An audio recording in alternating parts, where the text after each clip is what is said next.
இன்னமா அப்படி ஒரு வார்த்தை உங்க வாயிலேருந்து வரக்கூடாது. சரிங்களா? சரிங்க மேடம். இது பாருமா, உன்னோட அம்மாவா நினைச்சுக்கோ. புரியுதா? உன் புருஷனோட அம்மானா உனக்கு அம்மா மாதிரி தான். அதே மாதிரி தான் உங்கள்கிட்டையும் சொல்றேன்.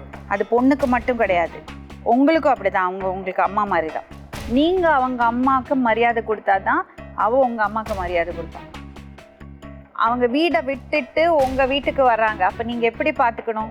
பொண்ணு மாதிரி பார்த்துக்கணும். கரெக்டா? தயவு செஞ்சு இந்த மாதிரி சின்ன சின்ன விஷயத்தெல்லாம் மறந்துடுங்க.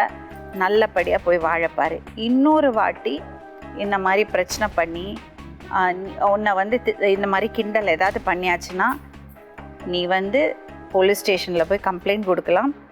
வெரி ஸ்ட்ரிக்ட் நடவடிக்கை எடுப்பாங்க. இது சாதாரண விஷயம் கிடையாது. வரதட்சணை 1 லட்சம் 2 லட்சம் 10 சவரன் 30,000 சொல்லி பேசுனீங்க, பிடிச்சு மொத்தமா பிடிச்சு உள்ள தள்ளிடுவாங்க. நான் சொல்லிட்டேன். இப்பதான் கோயம்புத்தூர்ல ரிதன்யாவோட கேஸ் நடந்திருக்கு. மக்கள் எல்லாம் கொதிச்சு போயிருக்காங்க. பின்னி எடுத்துடுவாங்க சொல்றேன் நான். இன்னொருத்தர் யாராவது பொண்ணுங்கள்ட்ட வரதட்சணை பேச்சு எடுத்தீங்க